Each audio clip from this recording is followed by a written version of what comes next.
¿Alguna vez has tenido esa sensación mm, incómoda con alguien? Que su manera de meterse en tu vida, sus consejos, incluso sus preocupaciones, como que sientes que no vienen de un lugar de ayuda genuina, sino de algo más, no sé, retorcido. Como si hubiera un placer oculto en tener el control, en frenarte un poquito. Y todo, claro, disfrazado de buenas intenciones. Bueno, hoy vamos a explorar justo eso, esa dinámica tan particular. Bienvenidos.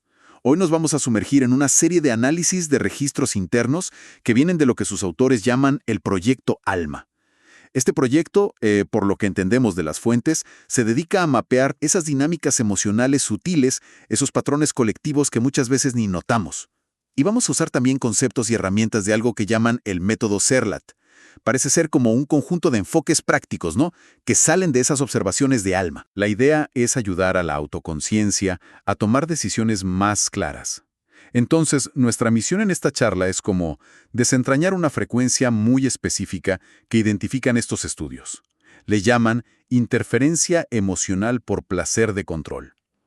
Queremos entender por qué pasa esto, cómo podemos empezar a darnos cuenta cuando se disfraza de «te lo digo por tu bien». Y también cómo una herramienta específica del método Serlat, la matriz de decisión o matriz de evaluación de influencias emocionales, nos puede servir de guía. La idea es que esta exploración nos ayude a activar una capacidad. El método Serlat la describe como la del cortador de cables ocultos. Básicamente es poder detectar esas manipulaciones sutiles, ¿sabes? Las que se visten de ayuda, de amor, de protección. Ok, vamos a desempacar esto. Empecemos por el principio.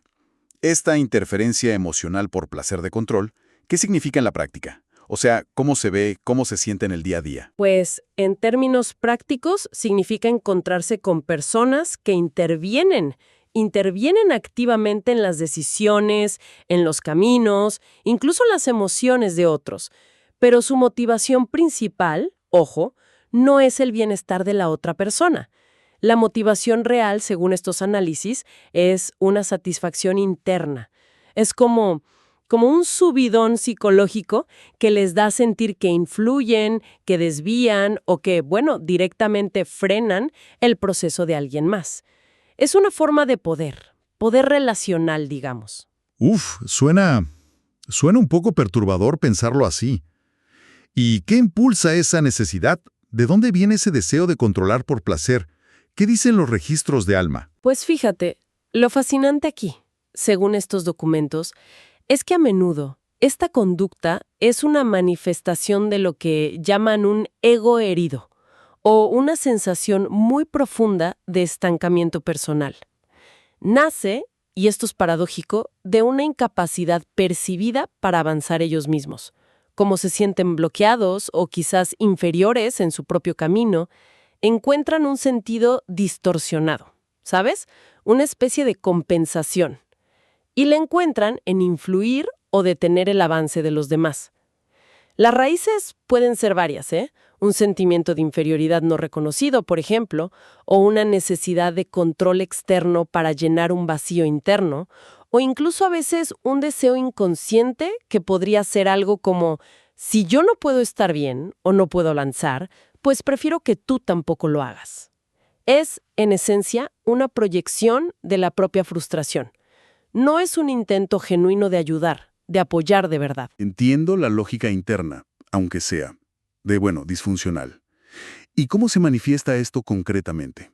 ¿Hay patrones de comportamiento, frases típicas que deberíamos aprender a identificar? Sí, sí los hay. Los patrones, aunque pueden variar, suelen seguir una lógica de interferencia sutil. Por ejemplo, pueden provocar confusión. Deliberadamente, justo cuando alguien está por tomar una decisión importante. O siembran la duda, el miedo, con comentarios que parecen preocupación genuina. El clásico «solo quiero lo mejor para ti» o «te lo digo por tu bien», justo antes de lanzar una crítica velada o un escenario terrible.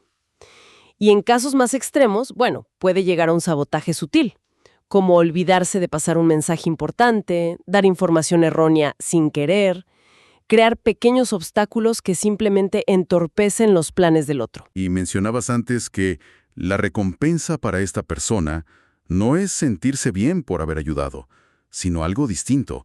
Relacionado con el poder. Exacto. Y esto es clave para entenderlo. Según los análisis de alma, estas personas no suelen sentir culpa por el impacto negativo que causan. Lo que sienten es poder.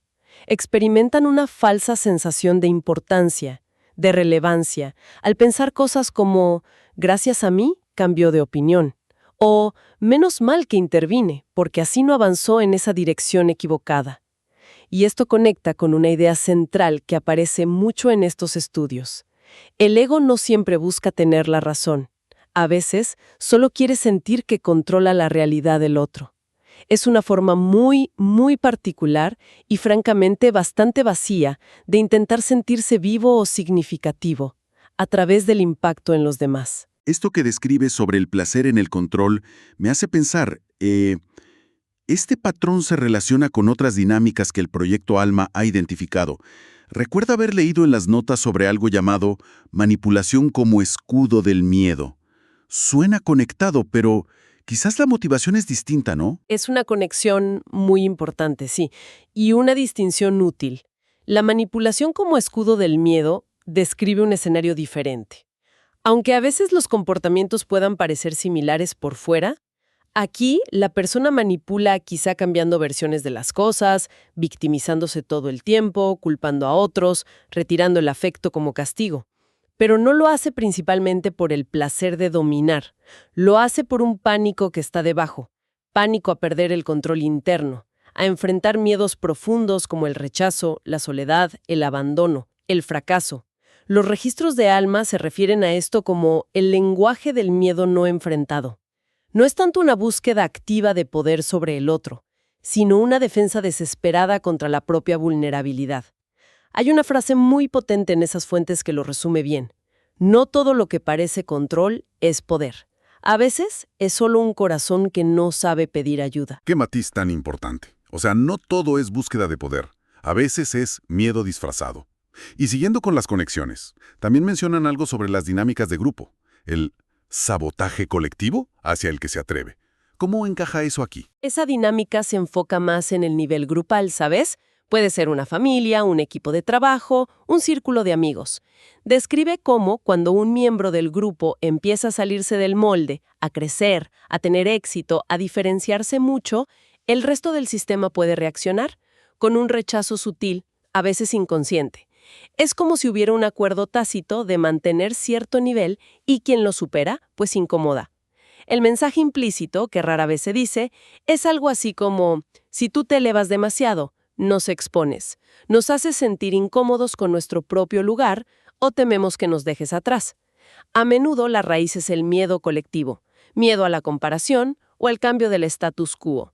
El análisis sugiere que el pensamiento de fondo puede ser, si tú logras lo que yo o nosotros no pudimos, tu éxito se vuelve un espejo de mi fracaso o de nuestro estancamiento. En este caso, la persona que avanza es vista, quizás inconscientemente, más como una amenaza. Una amenaza a la estabilidad del grupo o a la autoimagen individual de sus miembros, más que como una inspiración. Es una reacción defensiva, no necesariamente malintencionada de forma individual, pero que colectivamente limita mucho. Vale, entonces tenemos interferencia por placer de control, manipulación por miedo y sabotaje sutil de grupo. Todas son formas de influencia que pueden ser bastante dañinas y que encima vienen disfrazadas de otra cosa. Frente a este panorama tan complejo, tan camuflado, ¿cómo podemos empezar a desarrollar esa habilidad de ver más allá? Supongo que aquí entra esa capacidad que decíamos al principio, la del cortador de cables ocultos. Es como afinar la intuición, aprender a leer entre líneas. Exactamente, se trata de eso, de desarrollar una mayor sensibilidad a la intención real, la que está debajo de las palabras y las acciones, más allá de cómo se presenten por fuera. Es cultivar una especie de detector interno de incongruencias, ¿entiendes? Y para que esto no se quede solo en una idea abstracta, el método CERLAT propone una herramienta muy concreta, que es central hoy y que se detalla en su manual aplicado, la matriz de decisión CERLAT, o también llamada matriz de evaluación de influencias emocionales. Su propósito es muy práctico, dar una estructura para analizar las influencias importantes en nuestra vida, Pueden ser personas, situaciones que se repiten, incluso creencias internas. Y así discernir de forma más objetiva si nos están impulsando a crecer o si al contrario fomentan dependencia, parálisis, estancamiento. Una matriz suena a algo que puede dar claridad, sí. Pero me pregunto, ¿cómo la usaría alguien en su día a día? Suena un poco, no sé, formal quizás. ¿Cómo se aplica de forma práctica? Identificar la influencia o persona específica, la que queremos analizar. Columna 2. Hacerse la pregunta honesta. ¿Esta influencia en general me ayuda a crecer, a ser más autónomo, o más bien fomenta mi dependencia, mi necesidad de que me validen desde fuera? Columna 3. Preguntarse. ¿Me impulsa hacia adelante? ¿Me da energía? ¿Me anima a actuar? ¿O tiende a paralizarme con dudas, miedos, críticas, confusión? Columna 4. Basándose en las respuestas anteriores, tomar una decisión consciente. ¿Qué hago con esta influencia? ¿La mantengo tal cual? ¿La pauso? O sea, limitando el contacto o su impacto energético. ¿O necesito cortarla de forma más definitiva? Columna 5. Y esta es la columna introspectiva clave. ¿Qué versión de mí mismo, qué parte de mi psicología, qué creencia o herida interna permite o incluso resuena con esta influencia externa? Para que quede más claro, podríamos repasar los ejemplos que vienen en el material. Son bastante ilustrativos, la verdad. El primero es el caso de una madre sobreprotectora. ¿Cómo se vería eso en la matriz? Claro, aplicando la estructura sería así. Columna 1. Influencia. Madre sobreprotectora. Columna 2. Crecer o depender. Sus acciones, aunque quizá tengan buena intención, generan duda en mis propias capacidades. Fomentan dependencia. Columna 3. Impulsa o paraliza. Me hace sentir insuficiente, mina mi confianza. Tiende a paralizar mi autonomía. Columna 4. Decisión. Necesito poner límites firmes y claros. Comunicar mis necesidades de espacio, de autonomía. Columna 5. ¿Qué versión de mí lo permite? Mi yo infantil, esa parte que todavía tiene miedo de decepcionarla, o que busca constantemente su aprobación para sentirse válido. Muy claro. Sí, veamos el segundo ejemplo. Una pareja celosa. Vale, siguiendo el mismo proceso. Columna 1. Influencia. Pareja celosa. Columna 2. Crecer o depender. Sus celos, su control, me llenan de inseguridades. Refuerzan la dependencia emocional, me aíslan. Columna 3. Impulsa o paraliza. Me frena con chantajes emocionales, sospechas constantes, intentos de control. Claramente paraliza mi libertad y mi bienestar. Columna 4. Decisión. Aquí es crucial cortar este ciclo de manipulación y control. Dependiendo de la gravedad y la dinámica, claro, puede implicar una conversación límite o incluso terminar la relación. Columna 5. ¿Qué versión de mí lo permite? Quizás una parte de mí que aprendió mal, que cree que el amor intenso necesita drama, posesión o celos, o que simplemente tiene miedo a la soledad. Entendido. Y el último ejemplo que daban era el de la amiga consejera. Esa que parece saberlo todo sobre tu vida, ¿no? Sí, ese perfil es común, lamentablemente. A ver. Columna 1. Influencia. Amiga consejera que en realidad critica. Columna 2. Crecer o depender. Critica constantemente mis decisiones, aunque lo disfrace de consejo. Siembra dudas. Eso me hace depender de su opinión o dudar de mi propio juicio. Columna 3. Impulsa o paraliza. Me sabotea sutilmente, minando mi confianza con sus consejos críticos. Paraliza mi capacidad de decidir con seguridad. Columna 4. Decisión. Pausar el contacto energético. Limitar la exposición a sus opiniones no pedidas. Dejar de compartir decisiones importantes con ella. Quizás, incluso distanciarme un tiempo. Columna 5. ¿Qué versión de mí lo permite? Pues, la parte de mí que todavía busca validación externa para sentirse segura en sus elecciones. La que no confía del todo en su criterio. Esa última columna, la de ¿qué versión de mí lo permite?, me parece que le da una profundidad tremenda a la herramienta. O sea, no se queda solo en señalar al otro. Te obliga a mirar hacia adentro, a entender tu propia parte en la dinámica. Es un llamado a la autoconciencia, bastante radical. Es que es fundamental. La matriz tal como la plantea el método Serlat no es una herramienta para juzgar o etiquetar a los demás y ya está. Es un espejo. Nos ayuda a ver cómo funcionamos en relación con ciertas influencias, sí, pero sobre todo nos invita a asumir responsabilidad por nuestra parte. Nos empuja a preguntarnos qué heridas no sanadas, qué miedos inconscientes, qué necesidades de validación o qué creencias limitantes internas actúan como receptores, como puntos de anclaje, para que esos cables ocultos de control, manipulación o sabotaje puedan conectarse con nosotros y tener efecto. Entonces, si intentamos destilar el mensaje central de todos estos análisis del proyecto ALMA y las herramientas del método Serlat, parece haber una distinción muy clara, crucial, entre lo que es el control, por muy disfrazado que esté, y lo que es el apoyo genuino, el amor auténtico. La frase clave que destacaban para esta frecuencia es brutalmente directa. Alguien que necesita controlarte para sentirse vivo no te ama, te absorbe. Exactamente. Esa frase lo encapsula todo. Y otras fuentes dentro del mismo proyecto refuerzan esta idea desde ángulos un poquito distintos. Por ejemplo, una nota asociada a otra frecuencia decía algo así como: quien te sostiene con amor también te impulsa a volar. Quien solo quiere que lo necesites te corta las alas para sentirse necesario. Marca esa diferencia fundamental, ¿ves?, entre el vínculo que libera y el que atrapa. Y la conclusión de la fuente principal sobre la interferencia por placer de control es igualmente contundente y algo sombría, la verdad. Hay quienes no buscan avanzar, buscan detener, porque creen que si nadie sube, su caída no se nota. Wow, son perspectivas fuertes, pero resuenan. Resuenan con experiencias que quizás muchos hemos tenido o visto. Si conectamos esto con una visión más amplia, esta dinámica de controlar por placer, de sabotear sutilmente, de manipular desde el miedo, no solo frena el crecimiento individual de la persona afectada, sino que también impide cualquier tipo de conexión auténtica, ¿verdad? Y de crecimiento mutuo en la relación. Totalmente.